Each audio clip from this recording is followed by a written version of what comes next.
اللہ کرے ایسا ہی ہو جیسا کہ جسٹس صاحب کہہ رہے تھے. اس وقت ہمیں جوائن کیا ہے محترم جناب عارف خٹک صاحب نے. السلام علیکم عارف صاحب, کیا بہت شکریہ آپ نے وقت دیا ہمیں. جی وعلیکم السلام, بہت بہت شکریہ. جی عارف صاحب, نقیب اللہ قتل کیس کے حوالے سے آج ہم بات کر رہے ہیں. آپ نے اس معاملے کو سب سے پہلے اٹھایا بھی صحیح, اور سوشل میڈیا پر بھی آپ لے کر آئے, اور وہاں پر آپ اس سارے سلسلے کو آپ دیکھتے رہے ہیں شروع سے اب تک. تو آپ کیا سمجھتے ہیں کہ راؤ انوار کے 2 ماہ کے بعد جب ان کی پیشی ہو رہی ہے عدالت کے اندر ہوئی, اور اس کے بعد جو ابھی سلسلہ آگے چل رہا ہے, تو کیا آپ سمجھتے ہیں کہ راؤ انوار کے اوپر جو الزامات ہیں وہ ثابت ہو جائیں گے, اور جو نقیب اللہ کے لواحقین ہیں انہیں انصاف مل جائے گا؟ دیکھیے جی, پچھلے 2 مہینوں سے جو پریکٹس رہی ہے سپریم کورٹ کی چیف جسٹس کی اور دوسری اداروں کی جو پرفارمنس ہے, اسے تو مجھے نہیں لگتا, کیونکہ یہ مجھے انتہائی بچکانہ قسم کا کیس لگ رہا ہے ذاتی طور پہ اگر میں اس کو دیکھوں. کیونکہ 2 مہینے سے آپ سپریم کورٹ کی چیف جسٹس کے کہنے پر آپ اس کو حاضر نہیں کر رہے, اور چیف جسٹس صاحب بغیر کسی بندے کو مخاطب کیے ہوئے بس وہ صرف نفاذی ہو رہی ہے, اور اچانک اس کو عدالت کے کھاتے سے بلکہ وہ خود آپ کے پاس پیش ہو جاتا ہے, احسان کر کے آپ کے پاس آ جاتا ہے. میں ذاتی طور بھی نہیں سمجھتا, کیونکہ 30 دن کا ریمانڈ آپ دے رہے ہیں اس کو جو کہ ملزم ہے, جو کہ ایس پی ہے, اور آپ اس کو ایسا ٹریٹ کر رہے ہیں جس طرح وہ کسی وفاقی سیاسی جماعت کے کوئی بہت بڑا رہنما ہو, کہ مطلب اگر آپ ان کے خلاف کوئی کارروائی کریں گے تو ملک میں انار کی پھیلنے کا خدشہ ہے. تو یہ کل ایک پیغام دیا گیا ہے, اور بطور پاکستان میں اس عمل سے پاکستان کے اداروں کا کافی مایوس ہو گئے ہوں, اور 30 دن کی ریمانڈ میں آپ اس کو گھر پر نظر بند کر رہے ہیں, اور آپ اس کو ڈیٹیکٹ کر رہے ہیں, سیکورٹی ریسٹ قرار دے رہے ہیں. وہ پولیس کی کنٹرول بھی نہیں ہے. صفی منیر کینٹ کے اندر اپنے گھر سے نظر بند ایک طریقے سے انہوں نے دکھا دیا. اور جو جے آئی ٹی جو بنی ہے اس وقت, میں نہیں سمجھتا کہ جو ہے اس میں اس کا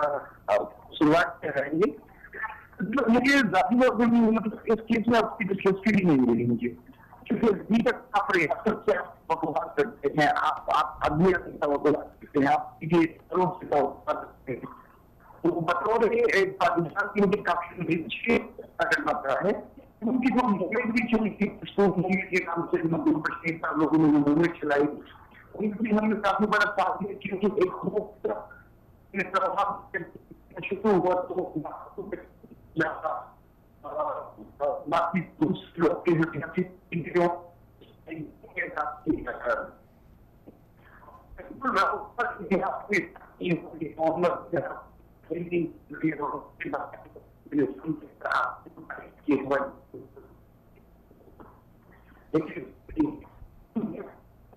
میں اس کے خلاف ہم نے پروٹیسٹ کیا تھا سول سوسائٹی کا, تو ہمارے ساتھ پورا پاکستان گیا تھا, جس میں ہمارے اردو اسپیکنگ کمیونٹی کی پنجاب کے لوگ تھے, بلوچستان کے لوگ تھے. آپ نے خود بھی دیکھا تھا کہ پورے پاکستان سے ہمیں ایک آواز مل گئی تھی. لیکن بعد میں جان بوجھ کر اس کیس کو ایک پشتون قومیت کی نظر کر دیا گیا, اور اس وقت آنر کے لیے گراؤنڈ کافی ہموار ہے, کیونکہ میں نہیں سمجھتا کہ سول سوسائٹی میں کوئی ایسا بندہ ہے یا کوئی ایسی شخصیتیں ہیں جو بڑھ کر اس میں عواموں کو فیس کر سکتے ہیں. اب دوسری بات یہ کہ راؤ انور کو اگر یہ لوگ مجرم قرار دیں گے تو ظاہر ہے کہ یہ لوگ پھر دوسرے آفیسرس کو ہائر نہیں کر سکتے. یہ بھی ان کے لیے بہت بڑا پیغام ہوگا آفیسر کے لیے جو پولیس پہ کام کر رہے ہیں, سیکورٹی پہ کام کر رہے ہیں, کیونکہ ان لوگوں نے اپنے ہینڈلرس ہوتے ہیں, یہ ہینڈل کرتے ہیں ان چیزوں کو. تو آپ کی بات کی طرف واپس آؤں گا کہ مجھے راؤ انور کیس سے مجھے کوئی امید نہیں ہے کہ اس سے نجیب المسعود کے ساتھ کوئی انصاف ہوگا. ہاں البتہ یہ ہو سکتا ہے شوٹر ہو گئے, امام اللہ مرد ہو گئے, جو چھوٹے چھوٹے افیسر لیول کے لوگ ہیں, ان کو قربانی کا بکرا بنایا جائے, لیکن راؤ انور کو ایک سیٹ تحصیل دے. تو عارف صاحب انصاف پھر کیسے دلوائیں؟ آپ جیسے کہہ رہے ہیں کہ انصاف نہیں ملے گا انہیں, تو پھر عوام کیسے پھر انصاف لے؟ اصل جو ملزم ہے اس کو پھر کیسے اس سے اس کے جرائم کا بدلہ لیا جائے؟ عوام اس کے لیے کیا کرے؟ آپ اس بات کو دیکھ لیجیے گا, چیف جسٹس صاحب اپنے وہ نوٹسز اس کی پر مختلف اداروں کو وارننگ دے رہے ہیں, لیکن کسی نے ابھی تک سیریس نہیں ہے اس میٹر کو. ایون کہ پاکستان کی پبلک بھی چیز کر رہی کہ اگر اداروں کی راؤ انور اتنا اہم ہو گیا ہے تو اس کا مطلب ہے کہ اسٹیٹ کو یرغمال بنا دیا گیا ہے. تو میں ذاتی طور پہ دیکھیے مجھے بھی کافی ایکسپیرینس ہے اور سر میں بھی اس فیلڈ کے ساتھ تعلق رکھتا ہوں. میں روزانہ کی بنیاد پر کیسز دیکھتا ہوں اور عدلیہ کے رسپانس دیکھتا ہوں, اداروں کے رسپانس دیکھتا ہوں. تو 2 مہینے تو چیف جسٹس ثاقب نثار کو بھی کوئی ایسا مطمئن جواب نہیں دیا گیا اور ثاقب نثار صاحب نے بھی کھل کر ان بندوں کا نام نہیں لیا اور نہ ان کو کوئی تھریٹ کیا کہ جس کے پاس راو انور ہے تو ان کے خلاف ہم کارروائی کریں گے. بلکہ وزیر دفاع کو جب ان چیزوں کا پتہ چلا تو وزیر دفاع نے پرسنلی اس پہ عمل کر کے راو انور کو حاضر کرا دیا. لیکن راو انور جب حاضر ہو رہے تھے, اگر آپ ان کی فوٹیج دیکھیں تو وہ بڑی VIP اسٹائل سے عدالت کے اندر آئے اور بالکل ایسا لگ رہا تھا جیسے وہ کوئی بہت بڑی شخصیت ہو جس کو کافی پروٹوکول دیا جا رہا تھا. عارف صاحب جی, اس سچویشن میں ہم کیسے اس مسئلے سے ہم توقع رکھیں کہ ہمیں انصاف ملے گا یا راو انور کو انصاف ملے گا اپنا نقیب اللہ مسعود کو, کیونکہ مسئلہ نقیب اللہ مسعود کا نہیں ہے سر. 425 اور بھی ایسے کیسز ہے کہ ہر کیس کو الگ بول رہے ہیں, لیکن مجھے بتائیں کہ اس وقت عدالتوں کے اندر ان کے کیسز لٹکا دیے گئے ہیں. ایون کہ میرا خود اپنا فیس بک پیج جو ہے اس کو ڈی ایکٹیویٹ کر دیا گیا ہے کیونکہ میں نے نقیب اللہ کی آواز اٹھائی تھی اور ایون کہ FIA کی طرف سے مجھے بھی لیٹر آ گئے ہیں اور مجھے بھی تھریٹ کیا گیا ہے. تو اس کنڈیشن میں کہ ملک کے اس طریقے سے مائٹڈ رائٹ والا قانون ہے جس کی لاگو اس کی ڈیٹ, اس میں ہم ایک نقیب اللہ مسعود کو انصاف مجھے ملتا ہوا نظر بالکل بھی نہیں آ رہا تھا. عارف صاحب, جیسے کہ آپ نے ابھی ذکر کیا کہ ان کو پروٹوکول دیا گیا, اس حوالے سے جسٹس وجیہ الدین کچھ دیر پہلے ہمارے ساتھ لائن پر تھے. وہ یہ کہہ رہے تھے کہ دراصل یہ ایک ایسا آدمی ہے, گواہ ہے کہ جس کے پیچھے بہت سارے لوگ ہیں, تو اس کو خصوصی اس کی زندگی کا خیال رکھنا, خصوصی سلوک کرنا یہ ضروری تھا, ورنہ کہیں اسے کچھ ہو جائے تو پھر پیچھے والے لوگ نہیں پکڑے جائیں گے. تو آپ اس حوالے سے کیا ایگری کرتے ہیں؟ اگر آپ یہ بات کر رہے ہیں, سوری میں آپ کی بات کر رہا ہوں, آپ یہ بات کر رہے ہیں کہ مطلب یہ ایک امپورٹنٹ وٹنس ہے, ان کی سیکورٹی کے لیے ساری چیزیں کی گئی ہیں, تو یہ تو سب کو پتا ہے کہ ان کے پیچھے کون کون ہے. سیاسی حوالے سے کون سی سندھ کی کون سی بڑی شخصیت ہے جو اس کے پیچھے ہے, اور زمینوں کے حوالے سے کوئی بزنس جو بلڈنگ آئیکون ہے, جو بلڈر آئیکون بنا ہوا ہے, وہ بھی اس کے پیچھے ہے. اس سے ہاتھ ڈالنا تو میں نہیں سمجھتا ذاتی طور پر کہ اتنا بڑا مشکل ہے. ہم نے تو سندھ کے اندر ایسے ایسے لوگوں کو بھی دیکھا ہے جو وزیر اعلیٰ کی مشیر ان کو بھی فوج میں نظر بند کر کے رکھا ہوا تھا تاکہ اس کو پروٹیکشن دے سکے, لیکن آج وہ بھی مدد سے ٹرائی کر رہے ہیں, لیکن نہ تو اس شخصیت کو کچھ ہوا نہ ان کے پیچھے لوگوں کو ہوا. اگر وہ لوگ اس حوالے سے سینئر ہیں, اگر ادارے جو اتنا سنجیدہ ہیں اس حوالے سے کہ وہ اپنے پریکٹس کو اتنا اسٹرانگ کر رہے ہیں, تو جو پچھلے سر جو ہم لوگوں کے ایکسپیرینس ہے جو رحیم شریف کے زمانے میں آپریشن شروع ہو گئے, اس میں ایک بھی مفتی کی ان لوگوں نے وہ نہیں کیا,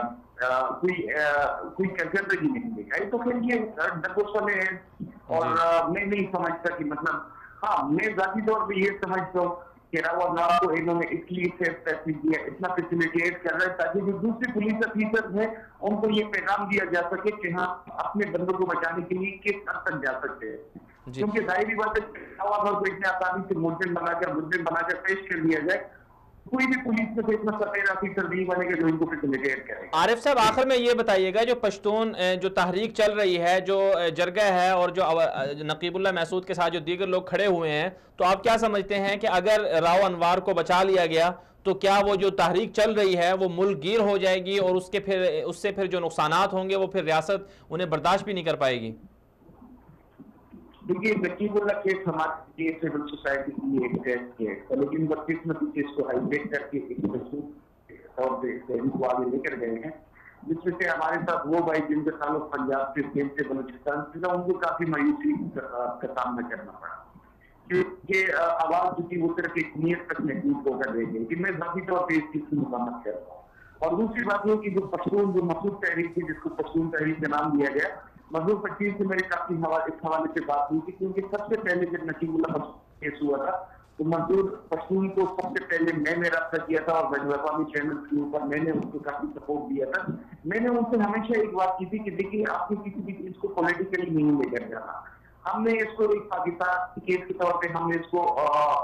پریزنٹ کرنا ہے. لیکن جو اسلام آباد میں ہوا یا ابھی جو ہو رہا ہے مختلف بین الاقوامی چینل کے ساتھ مسعود پشتون کا جو موقف ہے, ٹھیک ہے فاٹک ہے, کافی ساری چیزیں مشکلات میں ہیں, کافی لوگوں کو کافی پرابلمس ہیں, ہم خود بھی کیونکہ میں خود بھی کبھی مجھے اندازہ ہے کہ پشتونوں کو اس وقت کتنی مشکلات کا اندازہ ہے، لیکن اس سب کے پیچھے ایک لمحات بیس کیونکہ کوچ کو آپ کبھی بھی کسی اوپن مہارت کے اوپر آپ چیلنج یقین نہیں کر سکتی کیونکہ وہ حالت جنگ ہے. تو اگر آپ ایک ریاست کے طور پہ اگر فوج کے خلاف آواز اٹھا رہے ہیں تو اس کو براہ راست آپ فوج سے ٹکراؤ یا آپ ملک کی سلامتی کے سامنے آپ کھڑے ہو رہے ہیں، تو جس کی وجہ سے کافی سارے لوگ اس تحریک سے کافی بدنام ہو گئے ہیں. تو مزدور پشتون سے بھی آواز اٹھا لیتا ہے نقیب اللہ مسعود کے لیے، لیکن زیادہ تر جو اس کی آواز ہے وہ بین الاقوامی قوم پرست تحریک کی طرف جا رہی ہے، جس کا ہم پہلے سے خدشہ ظاہر کر رہے تھے. جی سر. بہت شکریہ عارف صاحب، آپ نے ہمیں وقت دیا. جی ناظرین، آج ہم بات کر رہے تھے راؤ انوار کے حوالے سے کہ کیا عدالت سے جو نقیب اللہ محسود کا جو ظالمانہ قتل ہوا ماورائے عدالت، کیا ان کے لواحقین کو انصاف مل جائے گا، یا پھر جس طرح کا معاملہ عدالت راؤ انوار کے ساتھ کر رہی ہے، جس طرح کے ریاست پاکستان نے ایک ملزم جس کے اوپر 444 مظلوم لوگوں کے جو قتل ہے اس کی ذمہ داری ہے، اس کو بچانے کے لیے جس طرح سے سلوک کیا جا رہا ہے، جس طرح سے امتیازی رویہ اس کے ساتھ برتا جا رہا ہے، خصوصی سلوک کیا جا رہا ہے، کیا ان چیزوں سے جو عام آدمی ہیں، عام عوام ہے پاکستان کی، کیا ان کے دلوں میں یہ بات یا وہ یہ بات سوچنے کے قابل ہیں، یا وہ اس سلسلے پاکستان میں جو عدالتی سسٹم ہے اس سے وہ مطمئن ہو پائیں گے کہ انصاف انہیں مل جائے گا کہ نہیں ملے گا؟ بدقسمتی یہ ہے کہ پاکستان کی جو عدالتیں ہیں، پاکستان کے جو انصاف فراہم کرنے والے ادارے ہیں، وہ سیاسی کیسوں کو تو ہر روز سن رہے ہیں اور ان پہ فیصلے بھی دے رہے ہیں، اور پاکستان کا پورا میڈیا اس پر بحث بھی کرتا ہے، روزانہ کی بیس پر خبریں بھی بنتی ہیں، سوشل میڈیا بھی بھرا ہوا ہے. لیکن جو اصل سماج ہے، اصل جو پاکستان کی عوام ہے، ان کے جو مسائل ہیں، ان پر جو ظلم ہو رہا ہے، ان پر جو مظالم ڈھائے جا رہے ہیں، ان کے خلاف نہ عدالتیں ایکشن لے رہی ہیں، نہ ہی سیاسی جو نمائندگان ہیں وہ اس پر متحرک ہو رہے ہیں، اور نہ ہی جو پاکستان کا میڈیا ہے وہ اس حوالے سے کچھ کر رہا ہے. تو اگر یہ حالات چلتے رہے تو پھر عوام کا کیا بنے گا اور پھر ملک کا کیا بنے گا؟ اس پر سوچنے کی ضرورت ہے. اور یہ کون سوچے گا اور ان مسائل کو کون حل کرے گا؟ ظاہر سی بات ہے یہ عوام خود ہی حل کریں گے. جیسے عوام نقیب اللہ محسود کے کیس میں باہر نکلی ہے، اگر ایسے ہی وہ اپنے اوپر ڈھائے جانے والے مظالم کے خلاف بھی باہر نکل آئے تو اس میں کوئی دو رائے نہیں ہے کہ پاکستان کے اندر انقلاب بھی آ جائے گا، اور پاکستان کے اندر جو فساد پھیلے ہوئے ہیں اور جو چند مجرم لوگ ہیں ان کا بھی خاتمہ ہو جائے گا. آج کے لیے اتنا ہی، اجازت دیجیے، اللہ حافظ.